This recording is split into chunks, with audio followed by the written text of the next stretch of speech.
भारतीय संविधान का जो क्विक रिवीजन मेरे क्लास नोट से शुरू किए थे बिहार पुलिस जैसे एग्ज़ामों के लिए 2-4-5 दिन से बाधित था क्लास। अच्छा 5-7 दिन हो गया। मंत्रिपरिषद की संरचना के पहले तक हम पढ़ चुके थे। आज मंत्रिपरिषद की संरचना से शुरू करेंगे, जानेंगे सभी कुछ। नमस्कार, मेरा नाम प्रियतम कुमार है और स्वागत है आपका मेरे YouTube चैनल दिव्य नेत्र द विजन पे। सब लोग एक दूसरे को शेयर भी किया कीजिए, वीडियो को लाइक भी किया कीजिए। आप लोग लाइक नहीं करती हैं, 200-250 लोग देखते हैं लेकिन लाइक बस 50-60 के करीब रहता है। थोड़ा लाइक भी कर दिया कीजिए। आइए समझते हैं मंत्रिपरिषद की संरचना को। मंत्रिपरिषद में मंत्रियों की 3 श्रेणियां होती है। ये जो मंत्रिपरिषद होता है इसमें मंत्रियों की 3 श्रेणियां होती है, जिसमें शामिल होते हैं कैबिनेट मंत्री, राज्य मंत्री और उप मंत्री। ये 3 स्तर के मंत्री शामिल होते हैं। कैबिनेट मंत्री में कौन शामिल होते हैं सर? कैबिनेट मंत्री में केवल गृह मंत्री, रक्षा, वित्त, मतलब टॉप लेवल के मंत्री शामिल होते हैं, इत्यादि मंत्री शामिल होते हैं। जैसे रक्षा मंत्री, गृह मंत्री, वित्त मंत्री, विदेश मंत्री, ये सब कैबिनेट स्तर के मंत्री होते हैं। उसके बाद राज्य मंत्रियों को, यहाँ पे देखिए, राज्य मंत्रियों को मंत्रालय विभागों का स्वतंत्र प्रभार दिया जाता है। राज्य मंत्री जो होता है, राज्य मंत्री का तात्पर्य आप किसी राज्य से नहीं लीजिएगा। ये नहीं कि बिहार का राज्य मंत्री, बिहार का राज्य मंत्री होता है अपने राज्य में, लेकिन राज्य मंत्री का तात्पर्य अलग अलग राज्य का मंत्री नहीं। वहाँ जो संसद में मंत्रिमंडल का स्थापना होगा उसमें तीन तरह का जो मंत्री होगा, उसमें एक राज्य मंत्री होता है। राज्य मंत्रियों को मंत्रालय विभागों का स्वतंत्र प्रभार दिया जा सकता है या उन्हें कैबिनेट मंत्री के साथ सहयोगी बनाया जा सकता है। देखिए, कैबिनेट मंत्री का सहयोगी बनाने का तात्पर्य यह है कि अकेले बहुत बड़ा विभाग है, अकेले संभाल पाना अच्छा बात नहीं है, निश्चित भी नहीं है कि अकेले संभाल पाएगा लोग। तो इसलिए क्या कर देता है, एक स्वतंत्र प्रभार के रूप में चिपका दिया जाता है मंत्री की, ताकि 2 लोग रहेगा ना, काम में सहयोगी मिलेगा। स्वतंत्र प्रभार के मामले में भी अपने मंत्रालय का कार्य कैबिनेट मंत्री के समान ही पूरी शक्ति और स्वतंत्रता से करते हैं। स्वतंत्र प्रभार का जो भी मामला हो, स्वतंत्र प्रभार के मामले में जो भी मंत्री स्वतंत्र प्रभार का होगा, वो मंत्री मंत्रालय का कार्य कैबिनेट मंत्री के समान ही पूरी शक्ति से करेगा, लेकिन वो स्वतंत्र प्रभार होता है। समझे? स्वतंत्र प्रभार या राज्य मंत्री कैबिनेट की बैठक में भाग नहीं लेता है। यदि कैबिनेट मंत्री का बैठक होगा उसमें स्वतंत्र प्रभार का मंत्री भाग नहीं लेता है, लेकिन यदि कैबिनेट स्तर का मंत्री या कैबिनेट की बैठक में यदि किसी स्वतंत्र प्रभारी को बुलाया जाता है कि आप आइए भाग लीजिए, तो जा सकता है। समझे? जब तक उसे बुलाया ना जाए, बुलाया जाएगा तो शामिल होगा, नहीं तो नहीं शामिल हो सकता है, क्योंकि कैबिनेट मंत्री के बैठक में सिर्फ कैबिनेट मंत्री ही शामिल होते हैं। और कैबिनेट मंत्री के बैठक का अध्यक्षता कौन करेगा सर? प्रधानमंत्री करेंगे।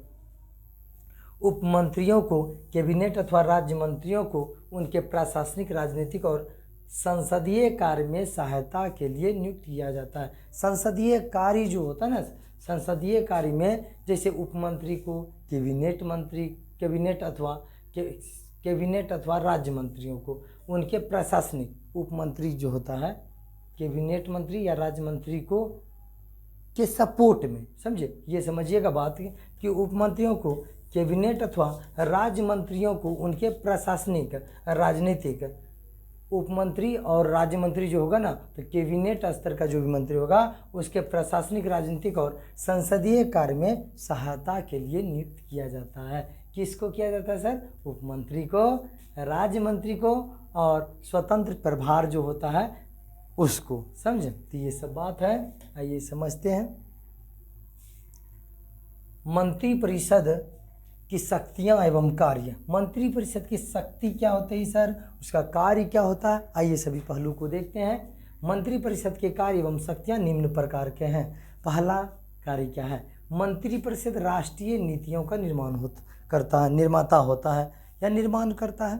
समझे? राष्ट्रीय नीति जो भी बनेगा, नेशनल लेवल का जो भी नीति बनेगा उसका नीति निर्माता कौन होता है? मंत्री परिषद होता है, समझे।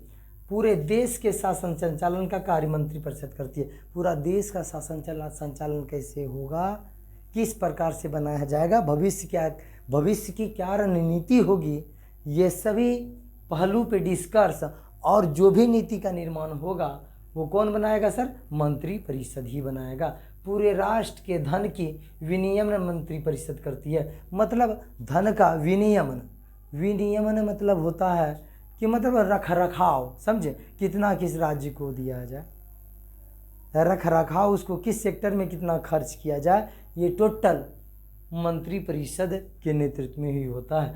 कानून को लागू करना, वो व्यवस्था को बनाए रखना, पूरे देश में कानून को कैसे लागू किया जाना चाहिए और कैसे व्यवस्था बनाया जाएगा, ये सभी कार्य मंत्री परिषद के ही हाथों में होता है। विधेयक तैयार करना, जो भी विधेयक होता है, जैसे धन विधेयक है, रेल विधेयक है, या फिर संविधान संशोधन विधेयक है, या फिर अखिल भारतीय सेवाओं का सृजन विधेयक है, जितना भी विधेयक बनेगा, टोटल विधेयक, चाहे वो राज्यसभा में या फिर लोकसभा में पेश हो, लेकिन उस विधेयक को तैयार करना, संसद में प्रस्तुत करना, ये दोनों काम किसके हाथ में सर? मंत्री परिषद के हाथ में है। संसद सदस्यों के प्रश्नों का जवाब देना, ये क्या है सर? जैसे कोई भी संसद प्रश्न पूछता है तो वो प्रश्न को सुन के जवाब देना, मतलब प्रश्न का उत्तर देना, किसका काम है भाई? मंत्री परिषद का काम है। मंत्री परिषद की राष्ट्रपति के नाम से अध्यादेश जारी करती है। मंत्री परिषद की राष्ट्रपति जो अनुच्छेद 123 के तहत अध्यादेश जारी करते हैं राष्ट्रपति साहब, वो मंत्री परिषद के ही नाम पे करते हैं। और मंत्री परिषद का जो प्रधान होता है, प्रधानमंत्री, वही बोलेंगे तभी होगा ऐसा। देश के उच्च शासन अधिकारियों की नियुक्ति करना, जितना भी देश का उच्च शासन अधिकारी है, चाहे उसमें राष्ट्रपति ही क्या न हो, वो सभी अधिकारियों की नियुक्ति में किसका हाथ होता है सर? मंत्री परिषद का ही होता है। मंत्री परिषद ही सलाह देंगे राष्ट्रपति को कि आप नियंत्रण एवं महालेखा परीक्षक इस व्यक्ति को नियुक्त कीजिए। वो मंत्री परिषद ही सलाह देगा कि महान न्यायवादी कौन होगा भारत का। वो मंत्री परिषद ही सलाह देगा कि निर्वाचन आयुक्त कौन होगा भारत का। वो मंत्री परिषद ही सलाह देगा। राष्ट्रपति को सभी सलाह दे रहा है। तो मतलब पूरा जितना भी उच्च शासन अधिकारी है, वो सभी शासन अधिकारी के नियुक्ति से संबंधित काम जितना भी होगा वो मंत्री परिषद से ही होगा। विदेश नीति निर्माण व क्रियान्वयन का कार्य करना, मंत्री परिषद एक और काम करता है, विदेश नीति, किस देश के साथ कैसा नीति होना चाहिए, उस नीति का कैसा क्रियान्वयन होना का चाहिए, ये सभी काम किसके हाथ में है? मंत्री परिषद के हाथ में। समझ में आया? मतलब विदेश नीति कर सकता है, देश में कानून कैसे लागू होगा, मंत्री परिषद करवाएगा सर। नया कानून बनाएगा, मंत्री परिषद करवाएगा सर। उसके बाद सर कोई विधेयक पेश करेगा, मंत्री परिषद करेगा। तो जितना भी बात है, कोई बड़ा पदाधिकारी है जो जिसको देश में नियुक्त किया जाना चाहिए, वो कौन करेगा? मंत्री परिषद के सलाह से ही राष्ट्रपति करेंगे। राष्ट्रपति भले करते हैं, लेकिन राष्ट्रपति अपने मन से नहीं, मंत्री परिषद। समझ में आया? तो ये सब बात है, ये सब मंत्री परिषद का कार्य था। यहाँ पे ध्यान देने योग्य बात यह है कि राष्ट्रपति राष्ट्रीय आपात अनुच्छेद 352 की घोषणा जो करते थे, पहले अनुच्छेद 352 में क्या है? राष्ट्रीय आपात है। राष्ट्रीय आपात की जो घोषणा राष्ट्रपति पहले करते थे, तो यहाँ पे 44वां संशोधन अधिनियम के बाद मंत्रिमंडल के लिखित परामर्श के बाद ही करता है। ये मंत्रिमंडल शब्द का जिक्र किस अनुच्छेद में आ गया? 352 में आ गया। ये प्रश्न कई बार पूछा है कि भारतीय संविधान में मंत्रिमंडल का कोई व्याख्या नहीं है, लेकिन मंत्रिमंडल का जिक्र कब सबसे पहले आया? 1978 में आया है। कि संविधान संशोधन 44वां संविधान संशोधन में आया। इससे पहले मंत्री परिषद ही था। पूरा संविधान में मंत्री परिषद मिलेगा, लेकिन इसमें जोड़ा गया कि मंत्रिमंडल के सिफारिश पे ही 44वां संविधान संशोधन 1978 में कि मंत्रिमंडल के ही सिफारिश पे ही राष्ट्रपति साहब देश में क्या करेंगे? राष्ट्रपति शासन लागू करेंगे। समझे, राष्ट्रीय आपात, राष्ट्रपति शासन में राष्ट्रीय आपात लागू करेंगे, ये बात है 44वां संविधान संशोधन। विविध कुछ बातों को देखते हैं। भारत का जो प्रथम प्रधानमंत्री था वो जवाहरलाल नेहरू थे। जवाहरलाल नेहरू प्रथम प्रधानमंत्री थे। सबसे लंबा कार्यकाल इन्हीं का रहा है आज तक, लेकिन भविष्य में किसी और का होगा। लेकिन जनवरी 2023, ये आज आपको लगभग अगस्त जुलाई महीना चल रहा है, जून महीना चल रहा है ना, जून या जुलाई होगा, समझे। ये जो चल रहा है मंथ सर, आज तक जवाहरलाल नेहरू से बड़ा कार्य नहीं हुआ। आगे जाके कोई 3-4 बार प्रधानमंत्री बने कंटिन्यू तो और बात चेंज हो जाएगा, समझे। प्रथम महिला प्रधानमंत्री इंदिरा गांधी बनी थी एवं प्रथम प्रधानमंत्री जिनकी हत्या हुई थी। प्रधानमंत्री की कुर्सी पर बैठे हुए, प्रधानमंत्री के पद पे व्यक्ति बैठा है और उसके बाद हत्या जिसका हुआ है वो व्यक्ति है इंदिरा गांधी। ये प्रथम महिला प्रधानमंत्री है। भारत के 14वें प्रधानमंत्री नरेंद्र मोदी हैं। 14वां प्रधानमंत्री कौन है? नरेंद्र मोदी है, जो वर्तमान में भी अभी भी हैं। तो प्रधानमंत्री कौन प्रधानमंत्री है? 14वां प्रधानमंत्री है। सबसे बुजुर्ग प्रधानमंत्री एवं प्रथम गैर कांग्रेसी प्रधानमंत्री मोरारजी देसाई हैं। तो बुजुर्ग प्रधानमंत्री या फिर गैर कांग्रेसी, जो कांग्रेस का नहीं था, समझे। कांग्रेस सबसे मतलब जितना भी प्रधानमंत्री बना जवाहरलाल नेहरू के बाद वो सभी कांग्रेसी थे, लेकिन प्रथम कोई गैर कांग्रेसी बनता है तो वो बनता है व्यक्ति है कौन? मोरारजी देसाई, समझे। ये सबसे बुजुर्ग भी हैं। विदेश में मरने वाले प्रधानमंत्री लाल बहादुर शास्त्री कहाँ पे मरे थे? कजाकिस्तान की राजधानी ताशकंद में। कजाकिस्तान की राजधानी ताशकंद में ही मरे थे। कौन?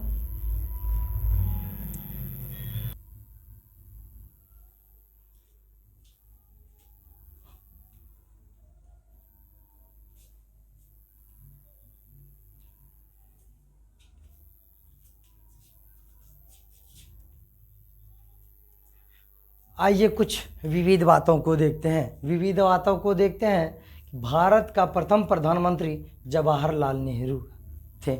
प्रथम प्रधानमंत्री कौन थे? जवाहरलाल नेहरू थे। इनका जो कार्यकाल था सबसे लंबा कार्यकाल रहा है। इससे ज़्यादा कार्यकाल आज तक किसी प्रधानमंत्री का नहीं हुआ है, लेकिन भविष्य में हो सकता है तो उसे भी हम लोग याद करेंगे। लेकिन जनवरी 2023 तक जवाहरलाल नेहरू का ही कार्यकाल सबसे लंबा कार्यकाल है। प्रथम महिला प्रधानमंत्री इंदिरा गांधी हैं। इंदिरा गांधी प्रथम पहला महिला प्रधानमंत्री है। और इंदिरा गांधी से एक और फैक्ट है। क्या फैक्ट है? कि प्रधानमंत्री के पद पे रहते हुए इनका हत्या हुआ है। क्या हुआ है? प्रथम प्रधानमंत्री जिनकी हत्या हुई है, हत्या भी इंदिरा गांधी की हुई है। भारत के 14वें प्रधानमंत्री कौन है भाई? नरेंद्र सिंह। नरेंद्र मोदी साहब। भारत के 14वें प्रधानमंत्री कौन है? नरेंद्र मोदी जी हैं। भारत के 14वें प्रधानमंत्री नरेंद्र मोदी हैं, जो वर्तमान में हैं। भारत के 14वें प्रधानमंत्री कौन है? नरेंद्र मोदी, आज भी वर्तमान में है। और देखते हैं 2024 में चुनाव होता है तो फिर कौन प्रधानमंत्री बनते हैं। सबसे बुजुर्ग प्रधानमंत्री जो आज तक हुआ है, और उसमें से भी बता दें, वो बुजुर्ग तो है लेकिन कांग्रेस का नहीं था। कांग्रेस गैर कांग्रेसी प्रधानमंत्री है, नाम है मोरारजी देसाई। मोरारजी देसाई प्रथम गैर कांग्रेसी प्रधानमंत्री भी बने हैं। गैर कांग्रेसी हैं मोरारजी देसाई, समझे। और बुजुर्ग भी है, बुजुर्ग है। गैर कांग्रेसी का तात्पर्य यह हुआ कि मतलब आज तक मोरारजी देसाई से पहले जितना भी प्रधानमंत्री बना था, तो आप कह सकते हैं कि वो कांग्रेस से ही जुड़ा हुआ था, कांग्रेस का ही था। लेकिन मोरारजी देसाई वो पहला व्यक्ति है जो बुजुर्ग के साथ साथ कांग्रेस का नहीं है, गैर कांग्रेसी है। विदेश में मरने वाले प्रधानमंत्री लाल बहादुर शास्त्री हैं। लाल बहादुर शास्त्री का मौत भारत में नहीं हुआ था, कजाकिस्तान की राजधानी ताशकंद में हुआ है। ताशकंद में मौत किस प्रधानमंत्री का हुआ है? पंडित क्या किसका हुआ है? ये लाल बहादुर शास्त्री का हुआ है। लाल बहादुर शास्त्री का मौत ताशकंद में होगा। अपने कार्यकाल के दौरान कभी लोकसभा का सामना नहीं करने वाला प्रधानमंत्री कौन था? चौधरी चरण सिंह। चौधरी चरण सिंह जब तक कुर्सी पे बैठे रहे, एकदम बहुत छोटा कार्यकाल था। मतलब एक्चुअली लोकसभा का बैठक होता इससे पहले ये पद से मुक्त हो चुके थे। तो चौधरी चरण सिंह वो व्यक्ति हैं जिन्होंने लोकसभा का सामना नहीं कर पाया प्रधानमंत्री की कुर्सी पे बैठ के, समझे। तो ये सब बात है फैक्ट प्रधानमंत्री से संबंधित। सबसे कम उम्र का प्रधानमंत्री राजीव गांधी हैं, सबसे कम उम्र का प्रधानमंत्री। उसके बाद अविश्वास प्रस्ताव द्वारा पद छोड़ने वाला प्रथम प्रधानमंत्री बीपी सिंह है। ये बीपी सिंह वो पहला प्रधानमंत्री है जिन्हें अविश्वास प्रस्ताव के तहत पद को त्यागना पड़ा था। न्यूनतम अवधि का प्रधानमंत्री अटल बिहारी वाजपेयी हैं, जो मात्र 13 दिन तक शासन किए थे। सबसे कम उम्र का बाद में जाके अटल बिहारी वाजपेयी बहुत लंबा कार्यकाल रहा है, लेकिन एक बार कुर्सी पर बैठने के बाद सबसे कम दिन तक प्रधानमंत्री कुर्सी पर बैठने वाले प्रधानमंत्री अटल बिहारी वाजपेयी हैं, मात्र 13 दिन तक बैठे थे। राज्यसभा का सदस्य जो प्रधानमंत्री बने, राज्यसभा का जो सदस्य था, जो लोग प्रधानमंत्री बना है, आमतौर पे देखेंगे कि लोकसभा का बहुमत दल का नेता ही प्रधानमंत्री होता है। लेकिन कभी कभी क्या होता है कि लोकसभा में अगर वास्तविक नेता कोई नहीं हो तो राज्यसभा का कोई भी व्यक्ति को प्रधानमंत्री बना दिया जाता है। और वो व्यक्ति 3-4 प्रकार के हैं, 3-4 लोग हैं। उसका ट्रिक है ईच गार्ड ई है। ईच गार्ड मतलब ई से इंदिरा गांधी, च से HD देवगौड़ा, ग से इंद्र कुमार गुजराल, ड से डॉक्टर मनमोहन सिंह। ये 4 ऐसे प्रधानमंत्री हैं जो राज्यसभा का सदस्य होते हुए भी प्रधानमंत्री बने हैं। इंदिरा गांधी भी, और पहला राज्यसभा सदस्य जो प्रधानमंत्री पद पे नियुक्त हुए थे वो इंदिरा गांधी है। प्रथम अर्थशास्त्री मतलब इकोनॉमिक्स वाला प्रथम अर्थशास्त्री जो प्रधानमंत्री बने हैं डॉक्टर मनमोहन सिंह। ये अर्थशास्त्री थे और भारत में अर्थशास्त्र के क्षेत्र में मतलब इकोनॉमिक्स, भारत का इकोनॉमिक कंडीशन गड़बड़ाने नहीं दिया था अपने समय में, समझे। अलग अलग लोगों का अलग अलग मान्यता है, कुछ लोग क्रिटिसाइज करेगा, कुछ लोग नहीं